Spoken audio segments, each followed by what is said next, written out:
ಅಮೆರಿಕದಿಂದ ಬಂದ ಒಂದು ಪಂಜಾಬಿ ಕುಟುಂಬವನ್ನ ದೆಹಲಿ ಏರ್ಪೋರ್ಟ್ ಅಲ್ಲಿ ನಿಲ್ಲಿಸಿದಾಗ ಆ ಮಕ್ಕಳ ಬಳಿ ಸಿಕ್ಕದನ್ನ ನೋಡಿ ಪೊಲೀಸರೇ ಆಘಾತಕ್ಕೊಳಗಾಗ್ತಾರೆ. ವಿದೇಶಗಳಿಂದ ಬರೋ ಪ್ರಯಾಣಿಕರನ್ನ ಏರ್ಪೋರ್ಟ್ಗಳಲ್ಲಿ ಕಸ್ಟಮ್ಸ್ ಅಧಿಕಾರಿಗಳು ನಿಲ್ಲಿಸೋದನ್ನ ನಾವು ಆಗಾಗ ಕೇಳ್ತಾನೆ ಇರ್ತೇವೆ.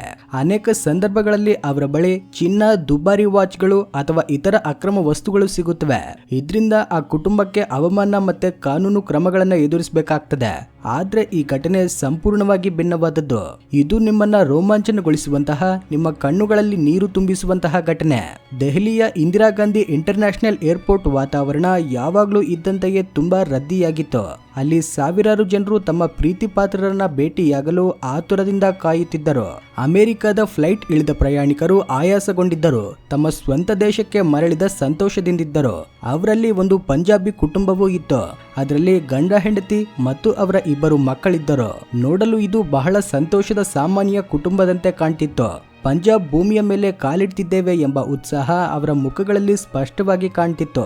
ಆದ್ರೆ ಮುಂದಿನ ಕೆಲ ಕ್ಷಣಗಳಲ್ಲಿ ಅವರಿಗೆ ಏನಾಗಲಿದೆ ಎಂಬುದು ಅಲ್ಲಿದ್ದ ಪ್ರತಿಯೊಬ್ಬರನ್ನು, ವಿಶೇಷವಾಗಿ ಪೊಲೀಸ್ ಅಧಿಕಾರಿಗಳನ್ನು ಎಷ್ಟು ಆಶ್ಚರ್ಯಪಡಿಸುತ್ತದೆ ಎಂದು ಯಾರಿಗೂ ಗೊತ್ತಿರಲಿಲ್ಲ. ಆ ಕುಟುಂಬ ಗ್ರೀನ್ ಚಾನೆಲ್ ದಾಟುತ್ತಿದ್ದಂತೆಯೇ ಮಕ್ಕಳ ಬ್ಯಾಗ್ಗಳಲ್ಲಿ ಏನೋ ಅನುಮಾನಾಸ್ಪದ ವಸ್ತುಗಳಿವೆ ಎಂದು ಕಸ್ಟಮ್ಸ್ ಅಧಿಕಾರಿಗಳಿಗೆ ಸಂದೇಹ ಬಂತು. ಅವರು ತಕ್ಷಣ ಆ ಕುಟುಂಬವನ್ನ ನಿಲ್ಲಿಸಿದರು. ಇದರಿಂದ ಅಲ್ಲಿನ ವಾತಾವರಣ ಒಂದೇ ಸಾರಿ ಟೆನ್ಷನ್ ಆಗಿ ಬದಲಾಯಿತು. ಈ ಕುಟುಂಬದ ಯಜಮಾನ ಗುರ್ಪ್ರೀತ್ ಸಿಂಗ್ ಅವರು ಕಳೆದ 15 ವರ್ಷಗಳಿಂದ ಅಮೆರಿಕದಲ್ಲಿ ವಾಸವಿದ್ದಾರೆ. ಬಹಳಷ್ಟು ಕಷ್ಟಪಟ್ಟು ಕೆಲಸ ಮಾಡಿ ಇಂದು ಒಳ್ಳೆ ಸ್ಥಾನಕ್ಕೆ ಬಂದಿದ್ದಾರೆ. ಗುರ್ಪ್ರೀತ್ ಮತ್ತು ಅವರ ಪತ್ನಿ ಮನ್ಜಿತ್ ಕೌರ್ ತಮ್ಮ ಮಕ್ಕಳನ್ನ ಪಂಜಾಬ್ಗೆ ಕರೆದುಕೊಂಡು ಹೋಗಿ ತಮ್ಮ ಹಿನ್ನೆಲೆ ಬಗ್ಗೆ ತಿಳಿಸಬೇಕು ಎಂದು ಯಾವಾಗಲಿಂದಲೂ ಕನಸು ಕಾಣುತ್ತಿದ್ದರು. ಆ ಮಕ್ಕಳ ವಯಸ್ಸು ಕೇವಲ 10 ಮತ್ತು 12 ವರ್ಷಗಳಷ್ಟೇ. ಅವರು ಅಮೆರಿಕದಲ್ಲಿ ಹುಟ್ಟಿ ಬೆಳೆದಿದ್ದರು. ಆದ್ರೆ ಅವರ ಮನಸ್ಸಲ್ಲಿ ಪಂಜಾಬ್ಗಾಗಿ ಒಂದು ವಿಚಿತ್ರ ಆಕರ್ಷಣೆ ಇತ್ತು. ಬಹುಶಃ ಅವರ ತಂದೆ ತಾಯಿಗಳು ಹೇಳಿದ ಲಾಲಿ ಹಾಡುಗಳು, ಕಥೆಗಳ ಮೂಲಕ ಅದು ಅವರಲ್ಲಿ ಬೇರೂರಿರಬಹುದು. ಭಾರತಕ್ಕೆ ಬರಲು ಯೋಚನೆ ಮಾಡಿದಾಗ ಆ ಮಕ್ಕಳ ಉತ್ಸಾಹ ನೋಡಿ ಸಂತೋಷವಾಗುತ್ತೆ. ಅವರು ತಮ್ಮ ಪ್ಯಾಕಿಂಗ್ ನಾವೇ ಮಾಡಿಕೊಳ್ತೇವೆ, ನಮ್ಮ ಪರ್ಸನಲ್ ಬ್ಯಾಗ್ ಗಳನ್ನ ಯಾರು ಮುಟ್ಟಬಾರದೆಂದು ತಂದೆ ತಾಯಿಗಳಿಗೆ ಹೇಳ್ತಾರೆ. ಮಕ್ಕಳು ಬೊಂಬೆಗಳು ಮತ್ತೆ ತಮಗೆ ಇಷ್ಟವಾದ ಬಟ್ಟೆಗಳನ್ನ ಇಟ್ಕೊಳ್ತಿದ್ದಾರೆ ಎಂದು ತಂದೆ ತಾಯಿಗಳು ಭಾವಿಸಿದ್ದರು. ಆದ್ದರಿಂದ ಅವರು ಹೆಚ್ಚು ಗಮನ ಕೊಡಲಿಲ್ಲ. ಆದ್ರೆ ಏರ್ಪೋರ್ಟ್ ಅಲ್ಲಿ ಅಧಿಕಾರಿಗಳು ಮಕ್ಕಳ ಭಾರವಾದ ಬ್ಯಾಗ್ ಗಳ ಕಡೆಗೆ ಗಮನ ಸೆಳೆದಾಗ ಗುರ್ಪ್ರೀತ್ ನ ಹಣೆಯ ಮೇಲೆ ಬೆವರು ಸುರಿಯುತ್ತೆ. ಮಕ್ಕಳ ಬ್ಯಾಗ್ ಗಳಲ್ಲಿ ಏನಿದೆ, ಪೊಲೀಸರು ಯಾಕೆ ಅವರನ್ನ ಅನುಮಾನದಿಂದ ನೋಡುತ್ತಿದ್ದಾರೆ ಎಂದು ಆತನಿಗೆ ಅರ್ಥವಾಗೋದಿಲ್ಲ. ಮಕ್ಕಳು ತಿಳಿಯದೆ ಯಾವುದಾದ್ರೂ ಅಕ್ರಮ ವಸ್ತುವನ್ನ ಭಾರತಕ್ಕೆ ತಂದಿರಬಹುದು ಎಂದು ಆತನ ಮನಸ್ಸಲ್ಲಿ ವಿವಿಧ ಕೆಟ್ಟ ಆಲೋಚನೆಗಳು ಬರಲು ಆರಂಭವಾಯಿತು. ಪೊಲೀಸ್ ಅಧಿಕಾರಿಗಳ ವರ್ತನೆ ಬಹಳ ಕಠಿಣವಾಗಿತ್ತು. ಯಾಕಂದ್ರೆ ಸ್ಮಗ್ಲರ್ಗಳು ಸಾಮಾನ್ಯವಾಗಿ ಮಕ್ಕಳ ಲಗೇಜ್ ಮುಸುಕಲ್ಲಿ ಚಿನ್ನ ಅಥವಾ ಎಲೆಕ್ಟ್ರಾನಿಕ್ ವಸ್ತುಗಳನ್ನ ತರುವ ಪ್ರಯತ್ನ ಮಾಡ್ತಾರೆ ಎಂಬ ಅನುಭವ ಅವರದ್ದಾಗಿತ್ತು. ಕಸ್ಟಮ್ಸ್ ಅಧಿಕಾರಿಗಳು ಮಕ್ಕಳನ್ನ ತಮ್ಮ ಬ್ಯಾಗ್ ಗಳನ್ನ ಸ್ಕ್ಯಾನರ್ ಮಷೀನ್ ನಲ್ಲಿ ಇಡಲು ಹೇಳಿದರು. ಬ್ಯಾಗ್ ಗಳು ಮಷೀನ್ ಮೂಲಕ ಹೋದ ತಕ್ಷಣ ಸ್ಕ್ರೀನ್ ಮೇಲೆ ಬಹಳ ದಟ್ಟವಾದ ಲೋಹದಂತಹ ವಸ್ತುಗಳು ಕಾಣಿಸಿದವು. ಮಷೀನ್ ಬಳಿ ಕೂತ ಅಧಿಕಾರಿ ತನ್ನ ಸಹೋದ್ಯೋಗಿಗಳಿಗೆ ಸೂಚನೆ ನೀಡಿದ. ಇದರಿಂದ ವಾತಾವರಣ ಇನ್ನಷ್ಟು ಸೀರಿಯಸ್ ಆಗುತ್ತೆ. ಆ ಬ್ಯಾಗ್ ಗಳಲ್ಲಿ ಭಾರಿ ಚಿನ್ನ ಅಥವಾ ಬೇರೆ ಯಾವುದಾದ್ರೂ ಬೆಲೆ ಬಾಳುವ ಲೋಹವನ್ನ ಬಚ್ಚಿಟ್ಟಿರಬಹುದು ಎಂದು ಅಧಿಕಾರಿಗಳಿಗೆ ಪೂರ್ತಿ ನಂಬಿಕೆ ಬರುತ್ತೆ. ಗುರ್ಪ್ರೀತ್ ಸಿಂಗ್ ಮತ್ತೆ ಮನ್ಜಿತ್ ಕೌರ್ರ ಕೈಕಾಲುಗಳು ತಣ್ಣಗಾದವು. ಸರ್, ನಾವು ಸಾಮಾನ್ಯ ಕುಟುಂಬದವರು, ನಮ್ಮ ಬಳಿ ಯಾವುದೇ ಅಕ್ರಮ ವಸ್ತುಗಳಿಲ್ಲ ಎಂದು ಅವರು ಪದೇ ಪದೇ ಹೇಳ್ತಿದ್ದರು. ಆದ್ರೆ ಸ್ಕ್ಯಾನರ್ ನ ಫೋಟೋಗಳು ಬೇರೆ ಕಥೆಯನ್ನೇ ಹೇಳ್ತಿದ್ದವು. ಪೊಲೀಸರು ಮಕ್ಕಳನ್ನ ಒಂದು ಬದಿಗೆ ಸರಿಸಿ ಬ್ಯಾಗ್ ತೆರೆಯಿರಿ ಎಂದು ಆದೇಶ ನೀಡಿದರು. ಸುತ್ತಮುತ್ತ ಇದ್ದ ಇತರ ಪ್ರಯಾಣಿಕರು ಸಹ ಅಲ್ಲೇ ನಿಂತು ಇಷ್ಟು ನಿರಪರಾಧಿಗಳಂತೆ ಕಾಣುವ ಈ ಮಕ್ಕಳ ಬ್ಯಾಗ್ ಅಲ್ಲಿ ಏನು ಬಯಲಾಗ್ತದೆ ಎಂದು ನೋಡುತ್ತಿದ್ದರು. ಒಂದು ಸಾಮಾನ್ಯ ಪ್ರಯಾಣ ಒಂದು ಕೆಟ್ಟ ಕನಸಿನ ಹಾಗೆ ಬದಲಾಗ್ತಿರುವಂತೆ ಭಾಸವಾಯಿತು. ಗುರ್ಪ್ರೀತ್ ಸಿಂಗ್ ತನ್ನ ಮಕ್ಕಳ ಕಡೆಗೆ ನೋಡಿದ. ಮಕ್ಕಳು ತುಂಬಾ ಶಾಂತವಾಗಿ ನಿಂತಿದ್ದರು. ಅವರ ಮುಖಗಳಲ್ಲಿ ಭಯಕ್ಕೆ ಬದಲಾಗಿ ವಿಚಿತ್ರವಾದ ನಂಬಿಕೆ ಕಾಣ್ತಿತ್ತು. ಆ ಅಧಿಕಾರಿ ಮೊದಲ ಬ್ಯಾಗ್ ನ ಜಿಪ್ ತೆಗೆದ ತಕ್ಷಣ ಒಳಗಡೆ ಬಟ್ಟೆಗಳ ಕೆಳಗೆ ಬಟ್ಟೆಯಲ್ಲಿ ಸುತ್ತಿದ್ದ ಕೆಲವು ಭಾರವಾದ ವಸ್ತುಗಳು ಸಿಕ್ಕವು. ಈಗ ನಿಜವಾದ ವಿಷಯ ಬಯಲಾಗ್ತದೆ. ಒಂದು ದೊಡ್ಡ ಸ್ಮಗ್ಲಿಂಗ್ ಅನ್ನ ಪತ್ತೆ ಹಚ್ಚಲಿದ್ದೇವೆ ಎಂದು ಪೊಲೀಸರು ಭಾವಿಸಿದರು. ಕಸ್ಟಮ್ಸ್ ಅಧಿಕಾರಿ ಆ ಬಟ್ಟೆಯನ್ನ ಬಿಚ್ಚಿದಾಗ ಒಳಗಿಂದ ಚಿನ್ನದ ಇಟ್ಟಿಗೆಗಳು ಅಥವಾ ಬಿಸ್ಕೆಟ್ಗಳು ಬರಲಿಲ್ಲ. ಬದಲಿಗೆ ಮಣ್ಣಿಂದ ಮಾಡಿದ ಪಿಗ್ಗಿ ಬ್ಯಾಂಕ್ಗಳು ಬಯಲಾದವು. ಆ ಮಣ್ಣಿನ ಹುಂಡಿಗಳು ಬಹಳ ಭಾರವಾಗಿದ್ದವು. ಮೇಲ್ಭಾಗದಿಂದ ಗಟ್ಟಿಯಾಗಿ ಸೀಲ್ ಮಾಡಲಾಗಿತ್ತು. ಅಮೆರಿಕದಿಂದ ಯಾರಾದ್ರೂ ಸಹ ಮಣ್ಣಿನ ಹುಂಡಿಗಳನ್ನ ಭಾರತಕ್ಕೆ ಯಾಕೆ ತರ್ತಾರೆ ಎಂದು ಮೊದಲು ಆಶ್ಚರ್ಯಪಟ್ಟರು. ಈ ಮಣ್ಣಿನ ಹುಂಡಿಗಳೊಳಗೆ ವಜ್ರಗಳು ಅಥವಾ ಚಿನ್ನವನ್ನ ಬಚ್ಚಿಟ್ಟು ತಂದಿರಬಹುದು ಎಂಬ ಸಂದೇಹ ಇನ್ನಷ್ಟು ಬಲವಾಗುತ್ತೆ. ಯಾಕಂದ್ರೆ ಸ್ಮಗ್ಲರ್ಗಳು ಹೊಸ ಹೊಸ ತಂತ್ರಗಳನ್ನ ಬಳಸುತ್ತಿರ್ತಾರೆ. ಅಧಿಕಾರಿ ಆ ಹುಂಡಿಯನ್ನ ತೂಗಿ ನೋಡಿದ. ಒಳಗಿಂದ ನಾಣ್ಯಗಳ ಶಬ್ದ ಕೇಳಿಸಿತು. ಆಗ ಸಂದೇಹ ಗರಿಷ್ಠ ಮಟ್ಟಕ್ಕೆ ಏರುತ್ತೆ. ಅದರಲ್ಲೇನಿದೆ ಎಂದು ಅಧಿಕಾರಿಗಳು ಗುರ್ಪ್ರೀತ್ರನ್ನ ಕೇಳಿದರು. ಗುರ್ಪ್ರೀತ್ ಸ್ವತಃ ಶಾಕ್ ಅಲ್ಲಿರ್ತಾನೆ. ಸರ್, ನಿಜವಾಗಿಯೂ ನನಗೆ ಗೊತ್ತಿಲ್ಲ, ಇವು ಮಕ್ಕಳೇ ಸ್ವತಃ ಪ್ಯಾಕ್ ಮಾಡಿಕೊಂಡರು ಎಂದು ಹೇಳಿದ. ಪೊಲೀಸರು ಮಕ್ಕಳನ್ನ ಪ್ರಶ್ನಿಸುವ ಬದಲು ಆ ಹುಂಡಿಯನ್ನ ಒಡೆದು ನೋಡ್ಬೇಕೆಂದು ನಿರ್ಧರಿಸಿದರು. ಒಂದು ಹುಂಡಿಯನ್ನ ಒಡೆದಾಗ ಒಳಗಿಂದ ಅಮೆರಿಕನ್ ಡಾಲರ್ ನಾಣ್ಯಗಳು, ಮಡಚಿಟ್ಟ ಕೆಲ ನೋಟುಗಳು ಬಯಲಾದವು. ಇದನ್ನ ನೋಡಿ ಎಲ್ಲರೂ ಆಶ್ಚರ್ಯಪಟ್ಟರು.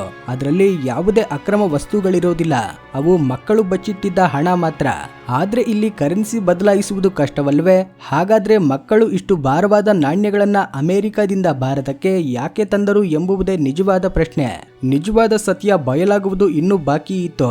ಹುಂಡಿಯ ಒಳಗಡೆ ಸಿಕ್ಕ ಕೈಯಿಂದ ಬರೆದ ಒಂದು ಕಾಗದ ಆ ಸತ್ಯವನ್ನ ಹೇಳಲು ಸಿದ್ಧವಾಗಿತ್ತು.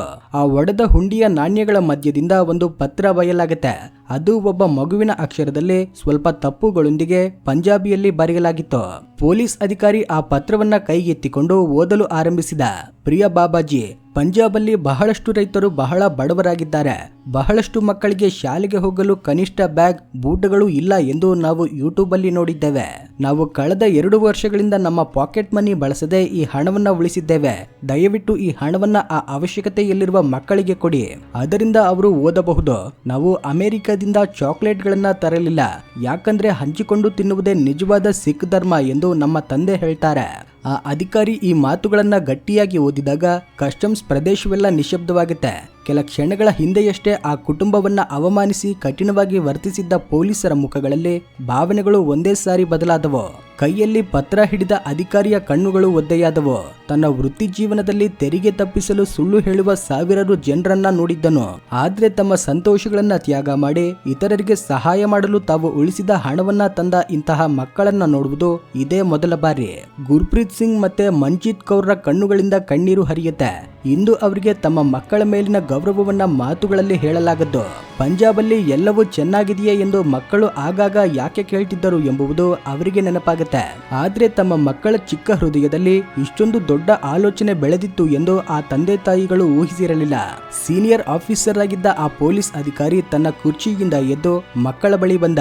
ಆತನು ಮಕ್ಕಳ ತಲೆಯ ಮೇಲೆ ಕೈ ಇಟ್ಟು ಹೀಗೆ ಹೇಳಿದ, ಮಗು, ನೀವು ಕೇವಲ ಹಣ ತಂದಿಲ್ಲ, ನೀವು ಅಮೆರಿಕದಿಂದ ಪಂಜಾಬ್ಗಾಗಿ ಮಾನವೀಯತೆಯನ್ನ, ಪ್ರೀತಿಯನ್ನ ತಂದಿದ್ದೀರಿ. ಇಂದು ನೀವು ನಮ್ಮ ದೊಡ್ಡವರೆಲ್ಲರಿಗೂ ಒಂದು ದೊಡ್ಡ ಗುಣಪಾಠ ಕಲಿಸಿದ್ದೀರಿ. ಸಾಮಾನ್ಯವಾಗಿ ನಿಯಮಗಳನ್ನ ಪಾಲಿಸುವಂತೆ ಮಾಡುವುದೇ ಕಸ್ಟಮ್ಸ್ ಇಲಾಖೆಯ ಕೆಲಸ. ಆದ್ರೆ ಆ ದಿನ ನಿಯಮಗಳಿಗಿಂತ ಭಾವನೆಗಳಿಗೆ, ಭಾವೋದ್ವೇಗಗಳಿಗೆ ಮೌಲ್ಯ ನೀಡಿದರು. ಪೊಲೀಸರು ಆ ಕುಟುಂಬಕ್ಕೆ ಯಾವುದೇ ತೊಂದರೆ ನೀಡದೆ ಕಳುಹಿಸಿದ್ದಲ್ಲದೆ ಆ ಮಕ್ಕಳೊಂದಿಗೆ ಸೆಲ್ಫಿ ತೆಗೆದುಕೊಂಡರು, ಅವರಿಗೆ ಸೆಲ್ಯೂಟ್ ಮಾಡಿದರು.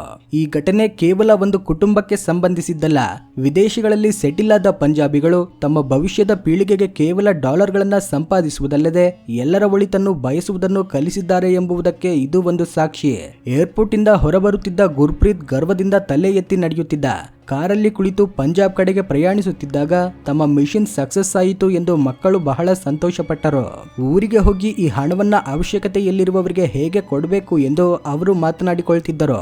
ನಿಜವಾದ ಸಂಪತ್ತು ಬ್ಯಾಂಕ್ ಬ್ಯಾಲೆನ್ಸ್ ಅಲ್ಲಿ ಅಲ್ಲ, ಮನಸ್ಸಲ್ಲಿದೆ ಎಂದು ಆಲೋಚಿಸುವಂತೆ ಈ ಘಟನೆ ನಮ್ಮನ್ನ ಮಾಡ್ತದೆ. NRI ಕುಟುಂಬಗಳು ತಮ್ಮ ಮೂಲಗಳಿಗೆ ದೂರವಾಗಿವೆ ಅಥವಾ ಕೇವಲ ಶೋ ಮಾಡಲು ಮಾತ್ರ ಬರ್ತಾರೆ ಎಂದು ನಾವು ಆಗಾಗ ಭಾವಿಸ್ತೇವೆ. ಆದ್ರೆ 7 ಸಮುದ್ರಗಳಾಚೆ ಇದ್ದರೂ ನಮ್ಮ ಸಂಸ್ಕೃತಿಯನ್ನ, ಸಂಸ್ಕಾರವನ್ನ ಸಜೀವವಾಗಿ ಇರಿಸಿಕೊಳ್ಳಬಹುದು ಎಂದು ಈ ಇಬ್ಬರು ಚಿಕ್ಕ ಮಕ್ಕಳು ಸಾಬೀತುಪಡಿಸಿದರು. ಈ ಕತೆ ಬಹುಶಃ ದೆಹಲಿ ಏರ್ಪೋರ್ಟ್ ಇತಿಹಾಸದಲ್ಲಿ ಎಲ್ಲಿಯೂ ದಾಖಲಾಗದಿರಬಹುದು. ಆದ್ರೆ ಅಲ್ಲಿದ್ದ ಪ್ರತಿ ಅಧಿಕಾರಿಯ ಹೃದಯದಲ್ಲಿ ಇದು ಶಾಶ್ವತವಾಗಿ ಮುದ್ರಿತವಾಗಿದೆ. ಈ ಘಟನೆಯ ಅತ್ಯಂತ ಸುಂದರವಾದ ಅಂಶ ಏನೆಂದ್ರೆ, ಮಕ್ಕಳು ಇದೆಲ್ಲವನ್ನ ಯಾವುದೇ ಆಡಂಬರವಿಲ್ಲದೆ ಮಾಡಿದ್ದರು. ಈ ಕೆಲಸ ಬಹಳ ಸೈಲೆಂಟ್ ಆಗಿ ನಡೆಯಬೇಕೆಂದು ಅವರು ಬಯಸಿದ್ದರಿಂದ ಕನಿಷ್ಠ ತಮ್ಮ ತಂದೆ ತಾಯಿಗಳಿಗೂ ಈ ವಿಷಯ ಹೇಳಲಿಲ್ಲ.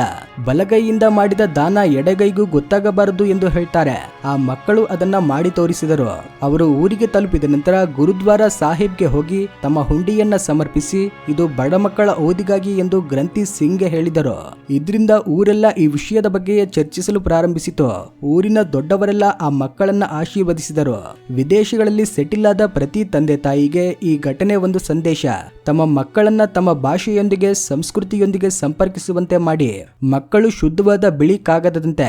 ನೀವು ಅದರ ಮೇಲೆ ಏನು ಬರೆಯುತ್ತೀರೋ ಅದನ್ನೇ ಅವರು ಓದುತ್ತಾರೆ. ಅಂತಿಮವಾಗಿ ಈ ಕಥೆಯಿಂದ ನಾವು ಕಲಿಯಬೇಕಾದ ನೀತಿ ಏನಂದ್ರೆ, ಒಳ್ಳೆಯ ಕೆಲಸಗಳಿಗೆ ಯಾವುದೇ ಭಾರ ಅಥವಾ ಆಕಾರ ಇರೋದಿಲ್ಲ, ಆದ್ರೆ ಅದರ ಪ್ರಭಾವ ಮಾತ್ರ ಬಹಳ ಆಳವಾಗಿರ್ತದೆ. ಪ್ರತಿದಿನ ಎಷ್ಟೋ ಅಪರಾಧಗಳು, ಕುಯುಕ್ತಿಗಳನ್ನ ನೋಡುವ ದೆಹಲಿ ಏರ್ಪೋರ್ಟ್ ಪೊಲೀಸರು ಆ ದಿನ ನಿರಪರಾಧಿತನ ಪ್ರಾಮಾಣಿಕತೆ ಮುಂದೆ ತಲೆಬಾಗಿದರು. ಆ ಮಕ್ಕಳ ಮಣ್ಣಿನ ಹುಂಡಿಗಳಲ್ಲಿ ಕೇವಲ ನಾಣ್ಯಗಳು ಮಾತ್ರವಿರಲಿಲ್ಲ, ಅದರಲ್ಲಿ ಒಂದು ಆಶೆ ಇದೆ, ಪ್ರೀತಿ ಇದೆ, ಉತ್ತಮ ಭವಿಷ್ಯದ ಆಕಾಂಕ್ಷೆ ಇದೆ. ನಾವೆಲ್ಲರೂ ನಮ್ಮ ಜೀವನದಲ್ಲಿ ಇಂತಹ ಚಿಕ್ಕ ಚಿಕ್ಕ ಪ್ರಯತ್ನಗಳನ್ನ ಮಾಡಬೇಕು. ಸಹಾಯ ಎಂಬುದು ಲಕ್ಷಗಳಲ್ಲಿ, ಕೋಟಿಗಳಲ್ಲಿ ಇರಬೇಕಾದ ಅಗತ್ಯವಿಲ್ಲ. ಒಂದು ಚಿಕ್ಕ ಪ್ರಯತ್ನ, ಒಂದು ಚಿಕ್ಕ ಉಳಿತಾಯವು ಒಬ್ಬರ ಜೀವನವನ್ನ ಬದಲಾಯಿಸಬಹುದು. ಆ ಕುಟುಂಬ ಇಂದಿಗೂ ಅಮೆರಿಕದಲ್ಲೇ ವಾಸಿಸುತ್ತಿದೆ, ಆದ್ರೆ ಆ ದಿನ ನಡೆದ ಘಟನೆ ಅವರನ್ನ ತಮ್ಮ ಮಣ್ಣಿನೊಂದಿಗೆ ಶಾಶ್ವತವಾಗಿ ಇನ್ನಷ್ಟು ಬಲವಾಗಿ ಸಂಪರ್ಕಿಸುತ್ತೆ.